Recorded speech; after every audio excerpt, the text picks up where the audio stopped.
London বৈঠকে যদি ফিরে আসে, আমরা দেখেছি মাননীয় প্রধান উপদেষ্টা প্রফেসর ডক্টর মোহাম্মদ ইউনূস এবং বিএনপির ভারপ্রাপ্ত চেয়ারম্যান জনাব তারেক রহমানের সাথে লন্ডনে যে আনুষ্ঠানিক যে বৈঠক হয়েছে, দেশের মানুষের মধ্যে একটা স্বস্তি আসছিল।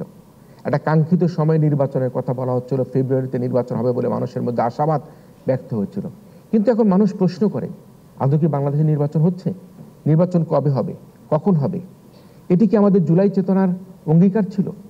আমরা নির্বাচন কবে হবে সে প্রশ্ন করব, নাকি আমরা একটা নির্বাচনের মাধ্যমে একটা গণতান্ত্রিক সরকারের কাছে আমরা ক্ষমতা হস্তান্তর করে বাংলাদেশের গণযাত্রাকে যারা রুদ্ধ করবার চেষ্টা করেছে, যারা দিনের ভোট রাতে করেছে, যারা আমি আর ডামি নির্বাচন করেছে, তাদের মুখে কালিমা লেপন করে দিয়ে বাংলাদেশের জনগণের ভোটের অধিকার আমরা ফিরিয়ে দিব? সুতরাং মানুষের যে শঙ্কায় রয়েছে যে দেশের মানুষ কবে ভোট দিতে পারবে, কবে ভোট হবে, সেই শঙ্কা দূর করবার জন্য লন্ডন বৈঠকে যে একটা যৌথ ইশতেহার, যৌথ ঘোষণা করা হয়েছিল, তার বাস্তবায়ন কিন্তু জনগণ বাংলাদেশে দেখতে চায়।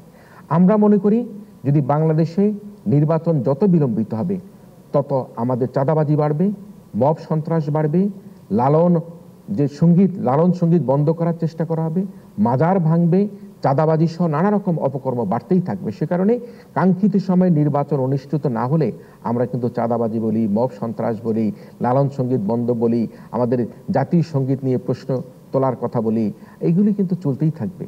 তাই আমরা মনে করি একটা কাঙ্ক্ষিত সময় নির্বাচন দিলে বাংলাদেশে মব সন্ত্রাসও বন্ধ হয়ে যাবে, চাঁদাবাজিও বন্ধ হয়ে যাবে, জাতীয় সঙ্গীত নিয়ে কেউ প্রশ্ন তুলতে পারবে না, এবং আমরা আমাদের লালন এবং মাজার যে রয়েছে তার প্রতি আমরা শ্রদ্ধা জানাতে পারবো, যার যার ধর্ম বর্ণের প্রতি আমরা শ্রদ্ধা জানাতে পারবো। সে কারণে আমরা আশা করি যে বাংলাদেশে একটা যে কাঙ্ক্ষিত জনগণের প্রত্যাশা, সে সময়ের মধ্যে একটা নির্বাচন যাতে বাংলাদেশে হয়ে যেতে পারে।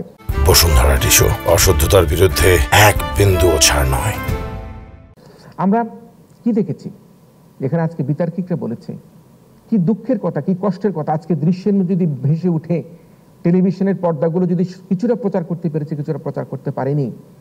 হাসপাতালে আহত জুলাই যোদ্ধারা যখন গুলিবিদ্ধ হয়, তাদেরকে নিয়ে যাওয়া হয়েছে ঢাকা মেডিকেল কলেজে, সেখানে আবার আক্রমণ করা হয়েছে, তাদেরকে চিকিৎসা দেওয়া হয়নি, লাশ পড়িয়ে দেওয়া হয়েছে। আমরা কতজন মানুষ মারা গিয়েছে সে মারা যাওয়ার খবর পাচ্ছিলাম না। আমরা দেখেছি নাফিজ নামে একজন শিক্ষার্থীকে, যিনি বিতর্ক করতেন, সেই শিক্ষার্থীকে রিকশায় করে একজন রিকশা চালক যখন নিয়ে যাচ্ছিল, হাসপাতালের কাছে পিটিয়ে তাকে আবার তার মৃত্যুকে নিশ্চিত করা হয়েছিল। এই বিভৎস কাহিনী কিন্তু এই তরুণ ছাত্র জনতা, আজকে যারা শিক্ষার্থীরা, তারা কিন্তু ভুলে যাবে না। সে কারণে বলি, বাংলাদেশ যদি এগিয়ে নিতে হয়, তাহলে আমাদের জুলাই বিপ্লবকে আমরা ঐক্যবদ্ধ রাখতে হবে। জুলাই বিপ্লব যদি ব্যাহত হয়, তারা ছাত্র জনতার আন্দোলন ব্যাহত হবে, বাংলাদেশ ব্যর্থ হবে, বাংলাদেশ পিছিয়ে পড়বে। আমি একটু নির্বাচনের পথের দিকে আসতে চাই। এখানে 31 দফার কথা বলা হয়েছে। এখানে নিশ্চয়ই প্রবীণ রাজনীতিবিদ রয়েছেন। বিএনপির 31 দফার মধ্যেই কিন্তু অনেক দফা এখানে উল্লেখ করা আছে। রাষ্ট্র মেরামতের কথা যেগুলি বলা আছে, আজকে শিক্ষার্থীরা সেগুলি ভালো করে পড়ছে, তারা রপ্ত করছে। আমি মনে করি বিভিন্ন শিক্ষা প্রতিষ্ঠানে বিএনপির 31 দফা, অন্যান্য রাজনৈতিক দলগুলোর যদি কোনো দফা থাকে, তাদের কোনো ম্যানিফেস্টো দিবার মতো কোনো কিছু থাকে, সেখানে কিন্তু তারা উল্লেখ করতে পারে। 31 দফার মধ্যে কিন্তু আমরা দেখেছি যে বাংলাদেশকে কিভাবে আমরা উন্নতির শিখরে নিতে পারি, সেগুলি কিন্তু খুব ভালোভাবে স্পষ্টভাবে সেখানে উল্লেখ করা আছে।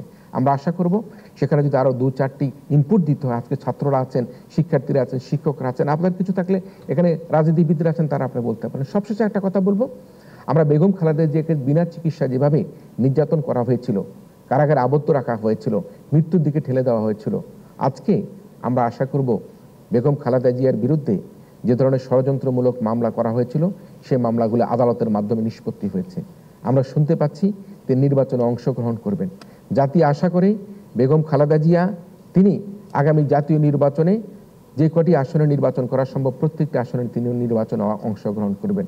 আমরা মনে করি বেগম খালেদা জিয়া যে আসনে নির্বাচন করেন না কেন, পূর্বের মতো তিনি ব্যাপক ভোটের ব্যবধানে বাংলাদেশে আবারও নির্বাচিত হয়ে পূর্বের মতো ইতিহাস রেকর্ড করবেন। ইভেন এমনও হতে পারে গতবারের ইতিহাস তিনি ব্রেক করে বাংলাদেশের ইতিহাসে যে তার ভোট প্রাপ্তির যে খতিয়ান, সেই খতিয়ানকে তিনি আরও উচ্চ শিখরে নিয়ে যেতে পারেন। তাই আমরা মনে করি যে বেগম খালেদা জিয়া যদি নির্বাচনে অংশগ্রহণ করেন, তারা দেশের মানুষের মধ্যে তাদের মা, তাদের নেত্রী, তাদের আশা ভরসার যে কেন্দ্রস্থল, সেই কেন্দ্রস্থলকে তারা মনে করবে তারা সামনে পেয়েছে।